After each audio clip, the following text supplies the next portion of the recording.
जिसको पुलिस को आपको गिरफ्तार करने के लिए वारंट की जरूरत नहीं पड़ेगी। बिना वारंट का आपको गिरफ्तार कर लेगी पुलिस।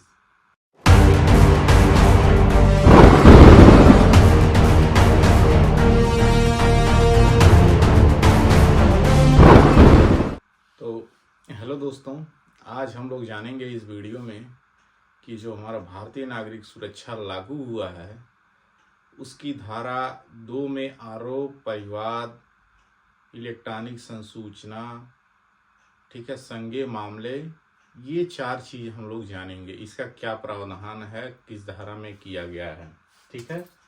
तो BNSS 2023 धारा 2(1) का सब सेक्शन, ठीक है, ये देख लेते हैं एक मिनट। ये 4 में आपका आरोप का प्रावधान किया गया है। आरोप क्या है, ठीक है। और धारा 2(1)(6) में संज्ञेय अपराध का प्रावधान किया गया है। संज्ञेय अपराध। और धारा 2(1)(j)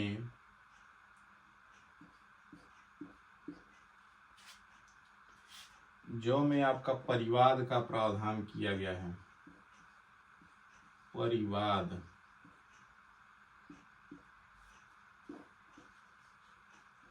और धारा 2(1)(j) में आपका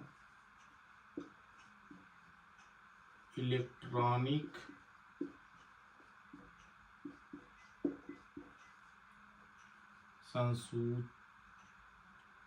संसूचना का प्रावधान किया गया है, ठीक है। तो एक एक करके चलिए आज हम लोग जानते हैं क्या होता है। सबसे पहले हम लोग जानेंगे धारा 2(1)(च) में जो आरोप का प्रावधान किया गया, ये क्या है। आरोप का मतलब ये है, आरोप का ये है कि आरोप में एक से अधिक शीर्ष हो तो उसका कोई भी एक शीर्ष आरोप होता है। इसका मतलब किसी को आप आरोप लगाने के लिए, वैध रूप से आरोप लगाने के लिए कोई भी अगर 1000 कारण 1000 शीर्ष हैं तो उसमें से कोई भी एक ठोस शीर्ष उसके उस व्यक्ति के ऊपर आरोप लगाने के लिए पर्याप्त हैं। अगर सपोज करिए कि एग्जाम्पल से हम लोग चलते हैं, क और ख 2 व्यक्ति हैं, ठीक है। क ने कहा कि हम जब घर से बाहर निकले तो ख ने हमारे पर हमला किया, और जब हमारे पे हमला किया तो हम क्या किए, बच करके निकल गए, ठीक है।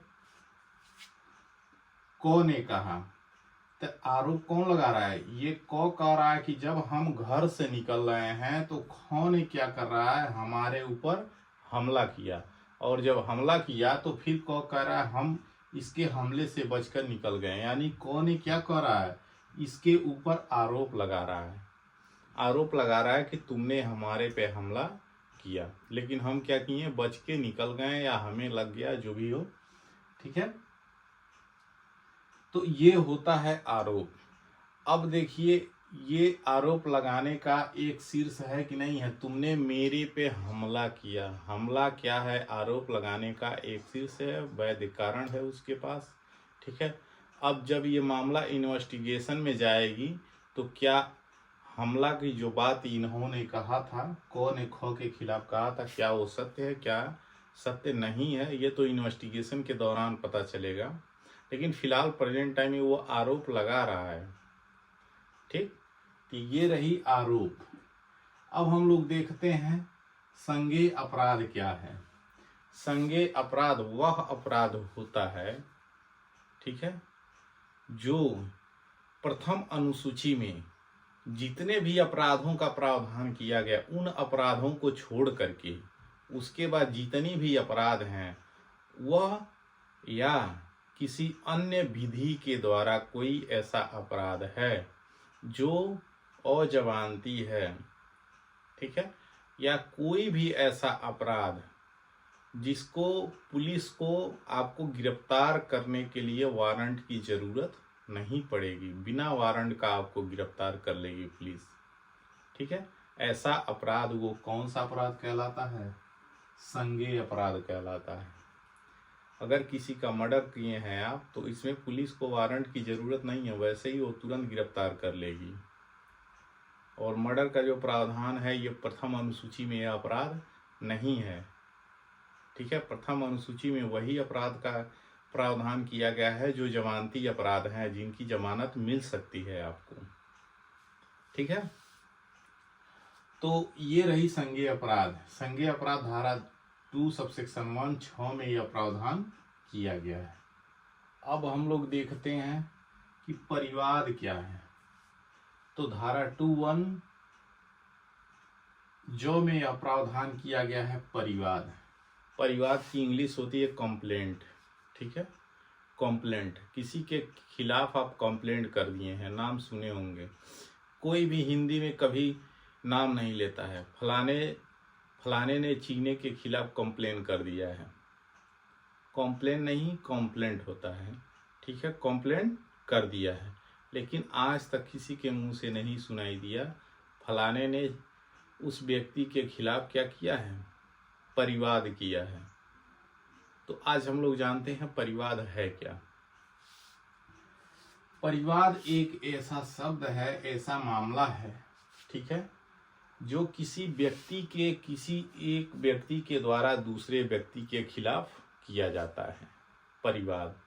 और उस परिवाद पर जब मजिस्ट्रेट की कार्यवाही शुरू होती है, ठीक है, जब मजिस्ट्रेट की कार्यवाही शुरू होती है तो उस मजिस्ट्रेट की कार्यवाही में वह मामला, उस मामले में यह अभिकथन किया गया हो, यह बताया गया हो, चाहे वह मामला लिखित हो या मौखिक हो, ठीक है, यह अभिकथन किया गया है। और जिस व्यक्ति के खिलाफ यह मामला दर्ज किया गया है वह व्यक्ति चाहे अज्ञात हो चाहे ज्ञात हो, ठीक है, उसके खिलाफ कंप्लेंट कार्यवाही मजिस्ट्रेट के द्वारा की जाएगी, ठीक है। चलिए हम इसमें आपको सुना भी देते हैं पढ़ करके।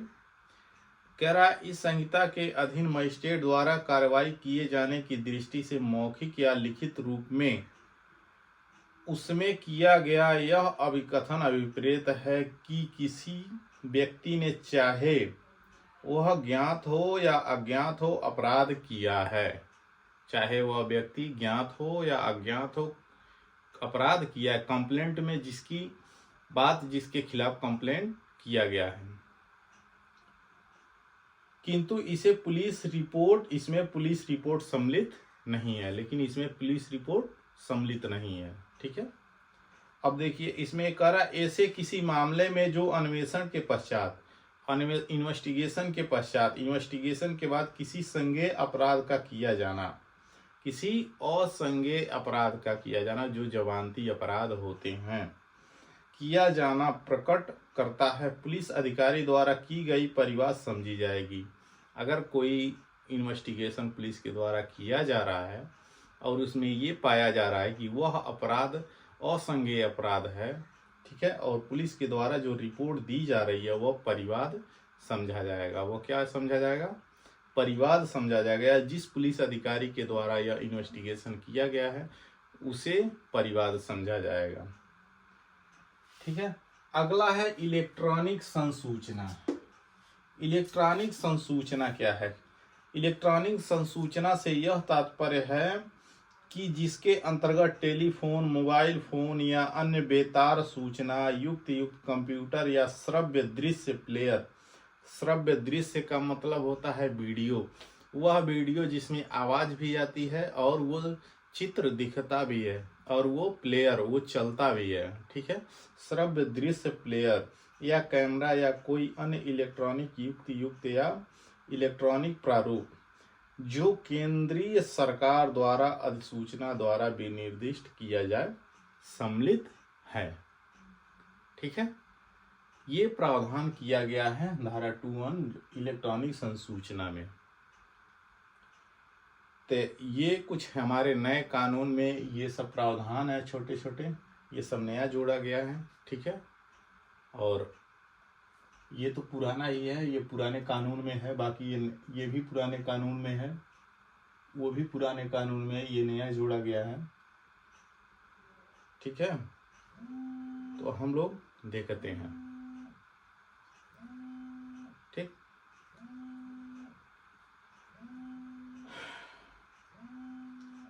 तो आई होप कि ये वीडियो आपको अच्छा लगा होगा। अगर अच्छा लगा हो तो लाइक शेयर सब्सक्राइब जरूर कर दीजिएगा। ठीक है, अगर नहीं समझ में आया होगा तो हमें कमेंट सेक्शन में जरूर पूछ लीजिएगा। Thank you.